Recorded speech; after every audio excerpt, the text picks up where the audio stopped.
If you don't know what to look for, then you'll kind of go with whatever is the highly recommended option or whatever seems most comfortable. And it may not be the best route for you. And where you could have gotten even more money for whatever that trade-in was for your stuff, you're not getting as much money as you would have hoped. And so unfortunately, you've lost money that you could have gained based on the value of your gear, unfortunately.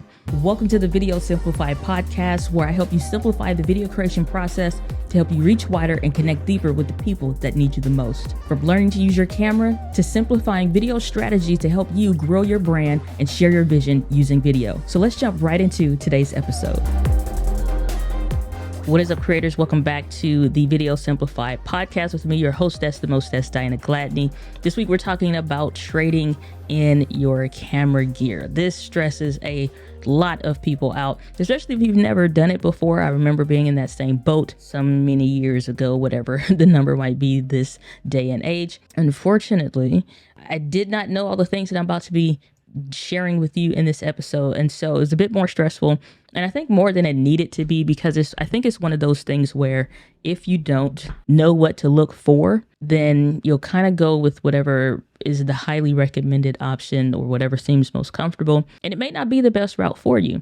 And where you could have gotten even more money for whatever that trade-in was for your stuff, you're not getting as much money as you would have hoped. And so unfortunately, you've lost money that you could have gained based on the value of your gear, unfortunately. Easy fix, and it's very, very simple. Now, could you sell your gear outright? That's usually the best way to get the most money if you're talking about trading up your gear. And I say trading up instead of just, trading in. Trading in implies you're just going to maybe get something else. You can trade it in for whatever, but trade up specifically, I want to put that in your mind, because if you're trading in for something, let's say so we can get something better. So let's improve on what we have. When we are talking about trading in our camera gear, there's a couple reliable places. Now, you can go with whatever highly recommended camera stores, or you could do a few other options, and I'm going to talk about those in a second. But just to touch back on the selling part before I get too far away from that. Yes, selling gets you the most bang for your buck, but there's sometimes a little bit of a process in that. I don't like using eBay personally. I have once, and it went fine, but already immediately, like when I set it up and put my listing out there, put my camera in the whole kit, had somebody send me back something, and it obviously seemed very fishy. And it's like, oh, can you, I'll buy it at this amount or even more money, but broke my foot and I am at my sister's house. Instead of mailing it to my house or the address on the account, can you mail it to this other address? Okay, well, even if I've never done something before, I'm pretty good at researching stuff myself and going real nitty gritty with it. Scam.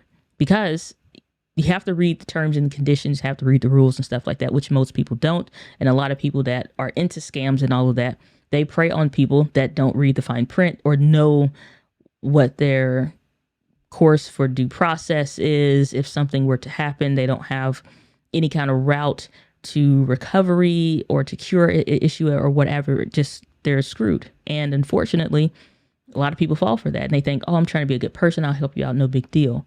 Well, the problem became, well, if you send them money outside of the platform, if you send them anything someplace else other than letting eBay be the buffer or whatever the case is, kind of the same with PayPal, you kind of take it out of their hands because you went against the rules and stuff. So easy thing to say, which I did. I got eBay chat support on directly and asked them. And they was like, yeah, you're spot on. It's a scam or whatever. I'm like, cool. What are some other ones that are common that I need to know about? And so that's a simple question from chat, or honestly, YouTube, TikTok, whatever. Everybody usually talks about and shares those things openly. So it's never really a question regarding that. Selling your stuff one-to-one, a little bit different because you have some haggling and stuff, or people maybe trying to lowball you. I just don't feel like dealing with that. Usually if I'm trading stuff in at a camera store, it's because I want this to be an efficient process, and I just want to know I'm going with already a reputable company, an organization that I don't mind doing business with again. And it's just simple. It's faster. Is it going to get you the most money? No, selling always will for the most part, but trading in tends to be a good number two and a solid number two. Places I like to trade in, camera stores. They're really good. Those are great. So your B&H Photo Video, Adorama, KEH.com. You may have some local camera stores that also will do trade-ins as well. But then you have the other thing of also thinking about the value. And so what I usually would do is see what their process already is online. I don't waste time calling anyone because everybody usually has their stuff listed online, their policies, procedures, or whatever. And so without making a spreadsheet of this stuff, maybe I have a simple Post-it note or something like that, or notepad, and I'm just kind of keeping up with this one's 15%, this one's 20%, blah, blah, blah. But I'm also going to do and look at my gear, what's the condition that it's in, because even if you take care of your stuff, and for as much as my stuff sits on tripods, just the amount of friction that from putting on a camera base plate or a cage or whatever, and you get those little rubs into the camera body, those blemishes depreciate the value of the camera, because it's different than if somebody that had it in the box took it out once and then put it back in the box and it sat on the shelf for a year and now they're selling it, because that's truly in pristine condition versus mine is in, it's still used, but it's still in great or excellent condition or whatever. Maybe the ports, because they've been used regularly. So I use my cameras almost daily at this point. Then now it's, got a little bit more wiggle to it, maybe more extra stuff, wear and tear on it, whatever. So you look at the rating systems that they have, and you look at what your stuff might be valued at. And I like to use the ones online that can tell me what the value is already. Because what I don't like is, for example, I was doing a possible trade-in with Adorama, which is a good store. I like them. There's nothing wrong with them. But you have to send your stuff in. So box it all up, send it in, and then they evaluate it, which means you don't have your stuff. So unless you have backup stuff that you're not selling or whatever, or you are doing this in 2 parts, so you have something to create content with or batch record stuff in advance, whatever, because that's a whole aspect of it potentially.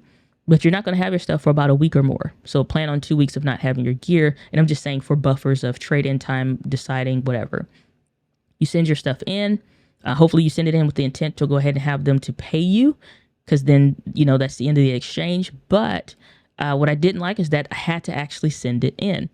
What I'd rather get is tell me what the number is. And then if it's a small difference of a 20, 40, 50 buck difference, that's fine. Because sometimes you'll go ahead and eat it just to go ahead and be done with it. If the value of what you rated your gear at, let's say you said it was excellent instead of pristine condition. They was like, well, you said this is in pristine, but we got a few scuff marks on the camera body, blah, blah, blah. So we're going to rate it as excellent. It's going to knock 30 bucks off. It's like, okay, cool. Because that's usually what you can expect difference wise.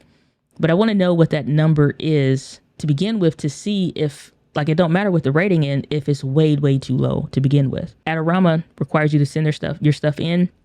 I don't prefer that. KEH.com, BNH.com, and MPB.com are those that I like that will give me the value, because now I can just check real quick online and make my decision. And so what I found to give, or who I found to give you the most value, is MPB.com will give you the most money in exchange for the same gear. And then you have KEH. Sometimes it's between those two. And put everything in both of the systems or all the systems that you're doing to see what each individual itemized gear would be and the total amounts, so that you're not doing one thing at a time. Just do the whole shebang if you're doing bundles of stuff. And a pro tip of getting the most money is to do a bundle. If you have a camera, sell it with the lens, sell it with all the accessories. That's why it's good sometimes to get the cameras with the kit lens, even if you never plan to use it, because you can have something to sell it with, increase the value, and you get more if you ever sell it or do a trade-in, simply if it has a kit lens. Doesn't matter if it's a great lens, just having a lens with it adds the additional value.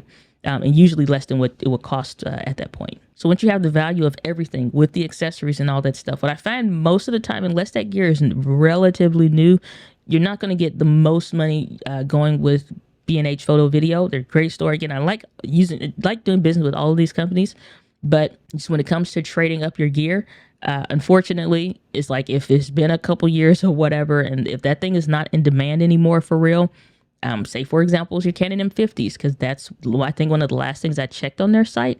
I take that back. It's my Sony a6600. And it's like, for them, it could be $500 for something. And you say, oh, that's good, whatever, for a price of whatever something costs. And then if I go to a site like KEH, then that thing is now $900. And I'm like, that's a big difference in how much money I would have lost if not comparing these, various platforms.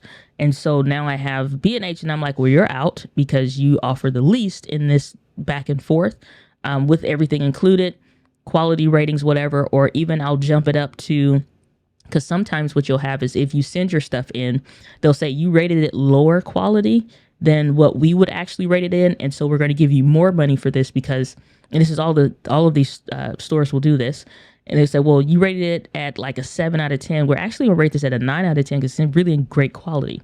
So we're going to give you X amount of money more to meet that value level. And it's like, okay, great. Even if I knock something up to even higher just to see what it would be, if it doesn't outprice that, then I'm moving on. And so now I'll go over to mpb.com. And so it's like between KH and MPB. And that's usually who I work with when it comes to trading in and trading up stuff. I'm going to say trading in, trading up interchangeably throughout this episode. And so now I'm looking at what is the value for all of this stuff over at KEH? What is the value for all this stuff over at MPB? And I'm just looking to see, they said $900. It may be $1,350 over here at MPB. And so I'm like, whoa, that's even better. Because now we had $500 at B&H, $900 at KEH, and $1,350 over here. Let's just say it's one item for the sake of the example. Then I'm like, yeah, obviously I'm going with the $1,350. Well, then you're looking at what's the trade-in process. And they all, for the most part, have the same thing. You get your quote. You confirm that you actually want to do the deal. I think usually for anywhere from like 15 to 30 days, this quote will stay good for. So your rates are locked in, which is why it's good to do these values at the same time. So it doesn't matter who you go with, you have that rate locked in. And then you decide if you want to actually proceed and move forward or not. And if you do, then you mail all your stuff in. I personally, because I've had issues with, what was it? I think it was like FedEx. I think it was UPS this particular time. Whoever, shady people at Shady Acres, decided that, and again, everybody, if you work in shipping and stuff like that, no different if we work in bank, you recognize certain trends and stuff like that. You see it is going to Canon USA. You see it's going to Sony USA, or, you know what I'm saying? Like certain camera stores, or that they usually have electronics equipment and stuff like that. People get their B&H packages stole, or people get their Amazon packages stole, but the variety is way more vast, and price could be up and down with Amazon versus with B&H. It's usually something expensive, unless it's an accessory or whatever, but it's usually still something higher quality, more expensive because it's a camera store. So they recognize these addresses and labels, camera store names on there. And so somebody took the camera that I was getting back for a repair from Canon. And it's like, oh, it's accidentally in the employee area at whatever, drop off something. I'm like, yeah, give me my stuff. Because I traced it down immediately. I was watching it all day at work. And so you got to be careful. But what wound up happening, which was a good thing, is that in everything that I'm doing, one, take pictures of your gear, take the full scope, up, down, side, up, whatever stuff, all that stuff. So you know the ins and outs of the way, not in your memory, the way something looked, but how it actually looks on camera. Save those files to like a Dropbox or Google Drive, a serial number, have that number saved. Take pictures of that number as well on that gear, and then write that on a piece of paper and put all that stuff in a box. They will usually give you 2 pieces of paper, which is usually one for the packaging label that needs to go on the outside or whatever. If it's batteries included, they'll usually give you something for that. And then also putting on the inside of the box something that should say, this is what the order number, the invoice, whatever, this is what all is associated with the stuff that should be in this box. So when people open it, they know because they're not reading the outside of the box and all that. And sometimes they'll even recommend you write that number on the outside of the box. So if something happens with the label, which it does, no matter how well you tape it, because people, Shady Acres, write it on the box. So let's simple Sharpie will work. And so the other thing with that is I'll put in that serial number, all those itemized list of things, whatever it is I'm trading in, put that in the box too, and take a picture of it, of your stuff, the gear and the paper on top of the gear and the other paper. Take a picture of that stuff, because that is what saved me when I had to go and travel down to UPS and share with them all the details of the stuff. And then all of a sudden Miraculously, the next day it got found when the couple days prior to they couldn't, or whatever. They just, you know what I'm saying? Like, you can always tell when somebody's being shady involved in it. I think I spoke to the, wound up being the lady that was like running the whole facility and stuff. And she's like, got all your documentation, all the paperwork we would want. Cause I read terms and conditions, how I do business with all these companies. I'm a nerd. It makes sense. And so she's like, you got all the things we would need for that. She's like, I'm going to find it. And sure enough, she did track down the driver, the truck, the stuff, the reports, the when, the times, and all of this. And then was like, no, it's at this store. Go get your stuff. And wind up dropping it off to a drop-off facility that I never agreed to or never suggested, but sometimes they may do. And then they say, oh, I was in the employee area at a Walgreens or something. Give me my stuff, you turkeys. And so all that stuff helped me in doing that. But then also your records are solid. And so do that. Is a little bit of extra work, yes, but not much. And this is stuff you're simply taking on your phone. Okay. So you have that stuff, you have it saved. Now, when you send in your gear, they actually will go through and see what you rated your stuff to make sure that it meets those demands of what you commanded the price to be. You said it was in pristine condition versus excellent condition versus great condition. And then whatever other ones that they may list, right? You said it was in pristine because you're like, oh, it's been sitting on a tripod, but you're not paying attention to the blemishes, the scratches, the rubs where the paint's coming off or whatever for the things. And they're like, no, we tested all this stuff and we're looking at it. We're going to drop that down about $40 and it's going to be valued at the excellent instead of pristine condition. And that'll make the difference. And they'll ask you, do you want to proceed with this? Because if you don't, or you disagree with the value, you can always get your stuff back. And it doesn't have to be take it all or leave it. You can just say, no, give me XYZ thing back because maybe, you want to keep it. You don't want to sell it anymore. So when you send in your stuff, they actually value it. And I've never had a problem where I've rated something and they were trying to rip me off and be like, no, it's actually in the worst condition or whatever the case is. Most of the time, what I find is that I've usually rated it too low and they're like, no, this is actually way better than you thought. We're rating this higher, so we're giving you more money, which again, this is why I do business with these companies because they're trustworthy, reliable, and I like honesty. It just makes sense in good business practice. Then now, how long does it take for you to get paid? Here's where trading in is better than just selling your stuff, because most people will sell their stuff. They want the money. And then they're like, well, then I will go and buy the stuff. Usually what I try to do is same way I did with the ZBE1, which is I caught this one used when I was trading in my gear, because camera value and camera gear continues to depreciate over time consistently. Camera bodies always will. Lenses have a higher value. Microphones like the Shure SM7V will always, retain its value and stuff, unless it's just really beat up to hell or mess something up on the inside or whatever. But stuff like that holds its value really well. Most things do, but camera bodies don't. Because it's always new ones coming out like every year or every 2 years for sure. So they're constantly depreciating. And I about had that cycle memorized now of where stuff is in the depreciation cycle. Well, unfortunately, if you wait too late, you're not going to get as much money as you think. I don't care who you go to. Still do the comparison so you can see who's going to give you the most, but you're not going to get as much as you think that you're going to get. And that's unfortunate because sometimes you wait too long to trade in. If like waiting a year sometimes is not helpful.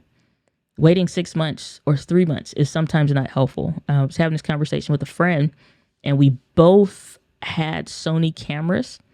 And I'm like, if you're going to sell it now. Because again, I have the cycle memorized. I know where stuff is depending on where it came out, what the value is, and if the value for that is high versus it being low. A value high opportunity would have been obviously during COVID, where you had a lot of people looking for Sony cameras. Didn't matter how old it was, if it fit within a certain model range. Simply because they had good autofocus, it looked great straight out of the camera and clean HDMI out. And they needed it for this kind of a podcast-like setup. And they could be great on a tripod, stuff like that. Now, unfortunately, you have where stuff is leveled out, so you're not going to get as much. And I say unfortunately, which is still a good thing, but COVID's kind of over. That season of COVID is over, where we're on complete lockdown and all of that. Most people kind of have stuff, camera gear now, or they're looking for it, and that's fine. But right now, it just makes sense for you to trade it in sometimes ahead of the curve. So right now we're in a buying season. You can get your stuff for a good value right now, but trading in becomes better because they know more people want to buy stuff and people are going to be wanting to buy more stuff used. And so you still can win around this time.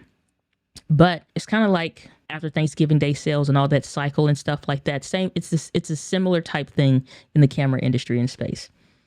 So when you trade in your stuff and you're getting the value back, here's how you get additional money on top of that. Most camera stores have where you get an extra 10 or 15% if you trade with them instead of selling your gear. Selling your gear, let's say it's $900, but if you trade it in now, maybe let's say it jumps to $1,200, or whatever the case is, whatever the percentage differences per store might be. But I'm just saying it can be a large enough difference when the amount is higher, simply because you're trading in business with them. They're going to get to sell you something or in exchange for it. There is the issue where there are people that have concerns of quote unquote losing money on a trade-in or in selling your gear, which that really doesn't exist for most people, or it shouldn't. And here's what I mean. If you bought a camera at $1,000, you made $5,000 off of that camera, let's say within the first 90 days. If you sold that camera for $700, you did not lose any money. That $300 is not going to kill you. You didn't lose any money. Now, when I talked about before in making the difference of trading in, it's like somebody selling you something too high versus too low. It's kind of that same thing of like, if you're going to trade it in, let's get the best bang for our buck. This is essentially it. You're not going to buy something at $1,000, turn around 5 years later and sell it for $950, and it's like, oh, it's only a $50 difference. Rarely ever happens, if ever, especially for camera bodies. It doesn't work like that. So if you buy it at $1,000, you made $5,000 off of it. You've made more than your money. Not only did you hit the black, so you made your $1,000 back already, but you also are now in the surplus. You're hitting the greens of making more than what that camera actually costs. An investment should yield a return. If you got the return based off that gear, did it give you more opportunities? Did it give you more money? Did it give you more money as far as in getting you more clients? Did it give, you know what I'm saying? Like, did it increase your efficiencies? Did it help you be more effective with your gear? It did its job. You got the value of the $1,000 already. Even if it simply made you more efficient so that you could do more and get access to those things, you made your money back. You got the value of the gear already. So selling it is not a loss. And a lot of people get this stuck in their mind. It's like, I bought it at this much. I don't want to lose that much money on it. Even if I bought something at $1,000 and sold it for $500, because maybe you had it for a long time, you got more than your money back for the value of the thing. What somebody buy it as at, or what you're able to trade it in at, is based on the market value for where that's at in that season. Waiting longer, it's just going to continue to depreciate over time. So unless it's something that holds its value well over time, like a lens, like a microphone, like something that's more expensive, you're not going to get apples to apples with that. So squash that out your mind. I don't know where that even comes from, but just squash that out your mind. Okay. So now when you trade in your stuff, you can get even more. Now, here's the other pro tip that I like here. A lot of us content creators online that are teaching about videos and cameras and all this stuff, we do business not only personally with these companies, but a lot of time we have partnerships with these companies. And so we may get an extra 10 or 15 or 20% in addition to whatever you are already going to get for the trade-in value that's better than what the store may natively have. And you'll find this a lot of times to be true. So what I'd like to do is go and look to see, number one, who's creators that I'm getting value from, that I'm learning from, that, I'm getting a lot of value out of their stuff. And I'll usually try to click on their links to not only make the purchase or transactions, but also see what their deal is. If I'm clicking on one person's link or whatever, then I'll see if somebody else, has a deal or discount, whatever. I was trying to combine and like spread the wealth, if you will. And so usually somebody has a code around something. So for example, I think it's KEH.com Jason Vong, for example, is recently, I've seen he did a partnership with them. Emily Mallory, she's another person I love to watch, a really cool and fun creator. She's done a partnership recently with MPB.com. And I think Tony and Chelsea Northrup have like an ongoing relationship with like Adorama and KEH. And so between, various creators or whatever, it's like, usually it's like you can get an extra 15% on top of whatever the trade-in value is when you use promo code X. So I'll go put that promo code in, and now you boost the value even more simply. And you also support somebody else that's, giving value to you as well. So I love to do that anytime that I can. So I like to add all those things up. So now here's a little pro tip that I learned in this recent trade-in with MPB specifically. I'm not sure about if this is the way with the other camera stores, but look into it, read the fine print.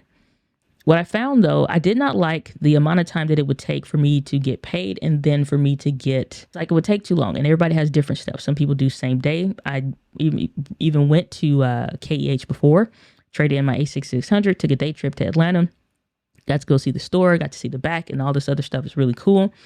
And then sold the camera, get paid same day, like literally within 2 hours or something like that. Not 2 hours at the camera store. It just maybe took an hour or two. Something. That's when I saw it was like within 2 hours, maybe, if that.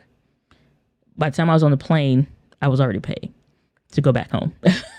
So take that for what you will. What I liked about B&H, they're fairly quick as well. They'll usually pay you, all these people, through PayPal, whatever, or I think they may even can cut you a check depending. But what I like that I found about MPB is that if you do a trade-in instead of a sale and you buy something, because you're not just trading it in for store credit or whatever, but you're buying something from the store, it makes your process cut down almost by, like, it feels like a week.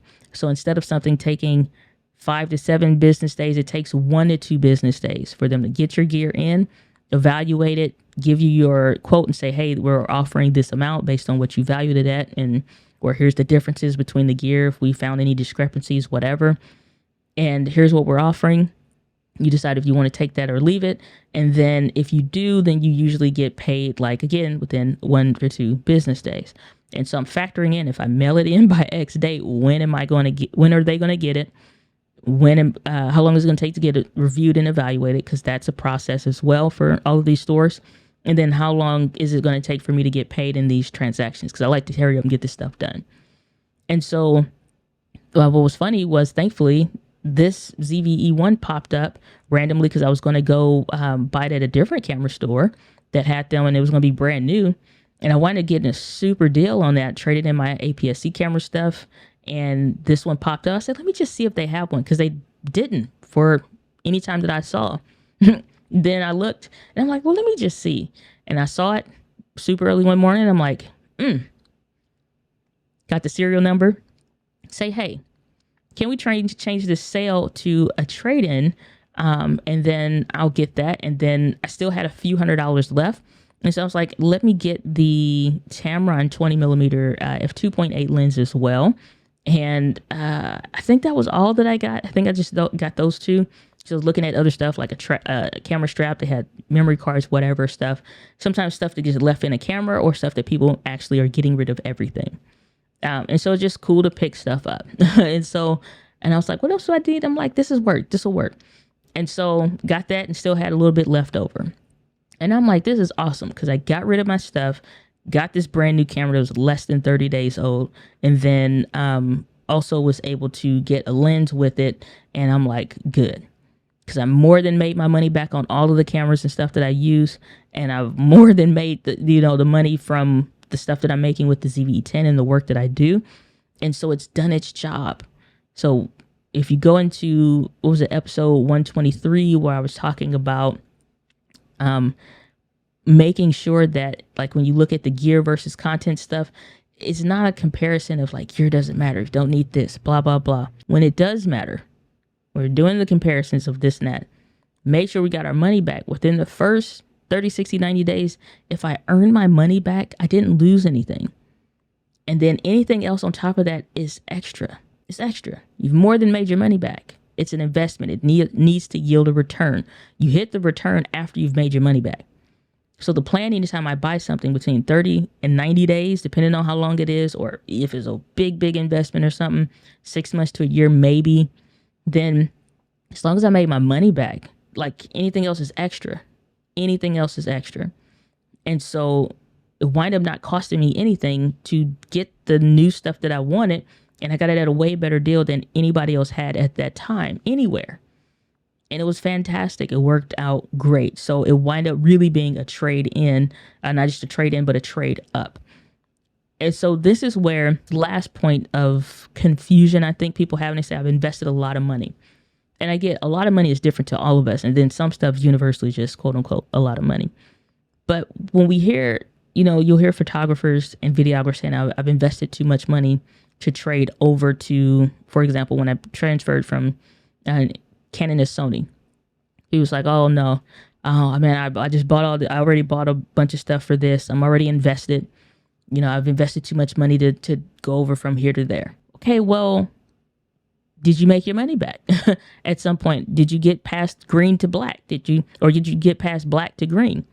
You've made your money back. You hit black. You in an abundance of making money because you have the stuff or whatever. You're in the green. This is not really a conversation at that point. And so when we hear people say that they're like they've invested too much money, most of the time what you're hearing, especially when it comes to like the pro level photographers and videographers, they spent tens of thousands of dollars, not a couple, tens of thousands of dollars, $2,000, $3,000, $4,000, even $5,000. You know what I'm saying? Is it still a lot of money? Yes. But $4,000 is very, like, even just keep it even simple, like $2,500. And I'm just saying like camera gear, not your entire setup, not all the cables, accessories, software, all that stuff, just camera and lens. Most of the time, for some lenses, depending on where you're going, if you're trading camera systems, you can use the same lens. You get a $50 adapter with the electronics in it. It still keeps up and works great. You're good to go. Or maybe it's $100 even. You're good to go. Keep the same lenses then. You know what I'm saying? So you got a $100 accessory that solved that problem. Because a lot of people do that just because they really enjoy the lens and they're not willing to get rid of it. It doesn't matter the brand that it's from, so it don't matter where the camera body goes. They just get an adapter. And there's a lot of pro people that do that as well. So it's like you don't need to necessarily get rid of the lenses. If the entire transition, let's say you spent $3,000 on something or whatever, you make your money back from that. It's like, again, camera bodies, lenses hold their value. You can either sell them at close to what you bought them at, or you can go with something else that's in that same range, earn your money back. It's a real simple, in my mind, it's a very simple equation here. So especially as to what does it make possible? At the end of the day, what does it make possible? Because the conversation of, well, gear doesn't matter, but this ain't that conversation. People use that out of context so much, and it is so annoying. It's so annoying because people constantly use that in the camera space out of context. Incorrectly. Absolutely incorrectly. So are you being more efficient? I talked about this previous episode about being effective with your gear and being efficient with your gear. Is it helping you be more efficient? Because sometimes trading up means I get to be more efficient instead of being just having something that maybe it's effective, but it's constantly just tanking my efficiency. The higher up that you get, the more business that you're doing, the more goals that you're achieving, it becomes more of a hassle because it's less and less efficient in these new environments. Not because the gear got worse, but you're in new environments and new scenarios. And so it becomes less efficient in those environments. And that's what a lot of people don't understand when they're just haphazardly parroting what somebody else said. They actually used it in the right context. So that's what I would suggest when you are going through and you're trading in your stuff. This is how you get the most bang for your buck and the most value for what you're doing when you are trading in your gear and accessories and hashtag all the things, because it's important to make sure you're getting your money. Most money that you can get. Like I said, make your money back already when you buy something. Have a plan in place for if you're investing in something. And if you're investing in advance, that's okay too. Because like I said, let's say it takes 6 months to a year. You're learning everything. That's fine. The value then at that point initially is not the money. It's the what it makes possible. Because it's been sometimes where I've invested in something in advance and it more than paid off. But if I was waiting and only calculating based on if it made me my money back financially, I would have lost a ton more opportunities that led to more opportunities. And I would not have the relationships, and I would not have done some of the things that I've been able and been blessed to do at this point in my life and in the business as a content creating entrepreneur. So those are things that you can't necessarily put a price to because you've not maybe experienced them yet in some scenarios. But I would rather invest early and invest in advance because I believe and have faith in what I'm doing, and I'm making conscious decisions towards moving towards those goals that is actually going to help me and not harm me. Excuse me. But that's what I'm going to leave it for this week's episode of the Video Simplified podcast. If you got value out of this, make sure you leave a rating or review. Because I love to end all of these episodes. The winds of life blows on us all, but it is how you set your sails. And remember, set your sails accordingly. And with that, guys, a little passion. I'll see you on the next episode of the Video Simplified podcast. Take care. Thanks for tuning into this week's episode, but the value doesn't stop there. For more in-depth trainings, courses, and growing your brand using video, join the Video Simplified community at videosimplified.live.